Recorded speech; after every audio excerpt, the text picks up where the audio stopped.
सभी श्रोताओं का दिन मंगलमय हो। जय श्री मन्नारायण। भक्तों, आज हम आपको इस वीडियो में बताने वाले हैं जो व्रती एकादशी का व्रत संपूर्ण करते हैं उनके लिए व्रत संपूर्ण करने के लिए सबसे उत्तम है एकादशी की व्रत कथा।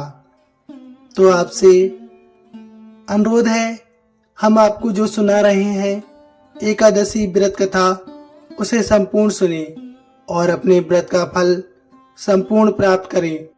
अजय एकादशी जो कि आज से शुरू हो रही है और इसका व्रत कल रखा जाएगा, यानी 19 अगस्त 2025 को अजय एकादशी का व्रत रखा जाएगा।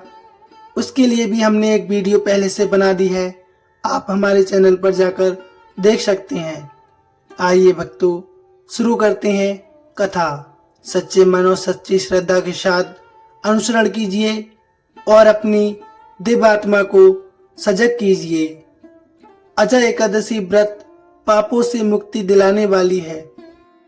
पद्म पुराण में वर्जित अजय एकादशी की कथा के अनुसार इस कथा का पाठ करने से व्यक्ति को अश्वमेध यज्ञ के समान फल प्राप्त होता है।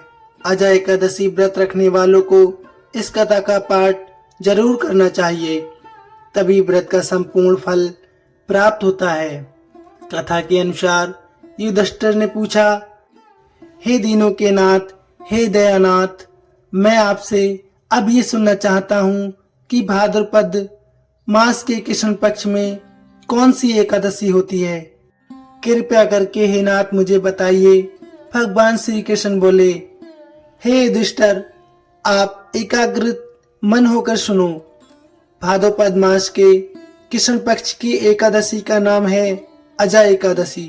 वह सब पापों का नाश करने वाली बताई गई है। जो भगवान हर्षिकेश का पूजन करके इसका व्रत करता है उसके सारे पाप नष्ट हो जाते हैं।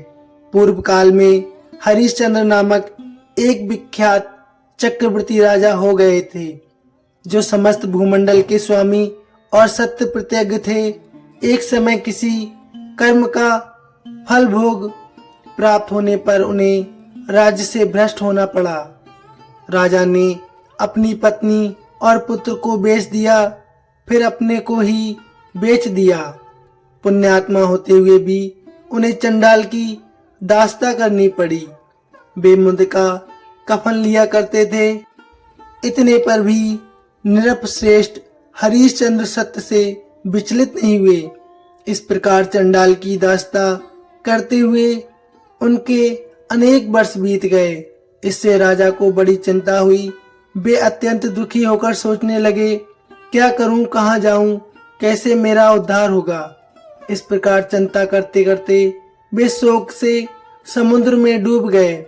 राजा को आतुर जानकर कोई मुनि उनके पास आया। वे महर्षि गौतम थे। श्रेष्ठ ब्राह्मण को आया देखकर राजा उनके चरणों में गिर पड़े और प्रणाम किया और दोनों हाथ जोड़कर गौतम के सामने खड़े होकर अपना सारा दुख समाचार कह सुनाया। राजा की बात सुनकर गौतम ने कहा, हे राजन, भादव मास के कृष्ण पक्ष की अत्यंत कल्याणमयी अजय एकादशी आ रही है, जो पुण्य फल प्रदान करने वाली है। इसका व्रत तुम करना, इससे पाप का अंत होगा। तुम्हारे भाग्य से आज के 7वें दिन एकादशी है। उस दिन उपवास करके रात में जागरण करना।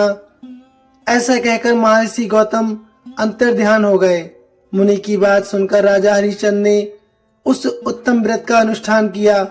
उस व्रत के प्रभाव से राजा के सारे दुख पार हो गए।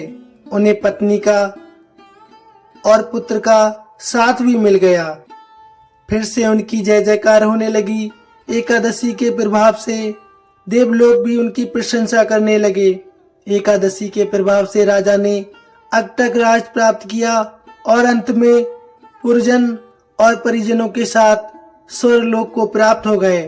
राजा युधिष्ठिर, जो मनुष्य ऐसा व्रत करते हैं वे सब पापों से मुक्त होकर स्वर्गलोक में जाते हैं। इसे पढ़ने और सुनने से भी अश्वमेध यज्ञ का फल प्राप्त होता है। हालांकि सच्ची श्रद्धा और सच्चे मन से की गई पूजा कभी व्यर्थ नहीं जाती है। आपको एकादशी के दिन दान इत्यादि अवश्य करना चाहिए। ऐसा करने से श्री हरि विष्णु बहुत प्रसन्न होते हैं और अपने भक्तों को अनंत स्नेह देते हैं, जिससे भक्त का जीवन सदा ही बदल जाता है। उसे धन वैभव इत्यादि की प्राप्ति होती है। साथ ही जीवन काल में वह सुखमय रहता है, अंत काल में भी स्वर्ग लोक की प्राप्ति होती है। तो ऐसी दिव्य कथा एवं दिव्य व्रत को करने वाले, सुनने वाले समस्त पापों से मुक्त होकर भगवान का गुणगान करते हैं। प्रेम से बोलिए जय श्री कृष्णा, जय श्रीमन नारायण। धन्यवाद।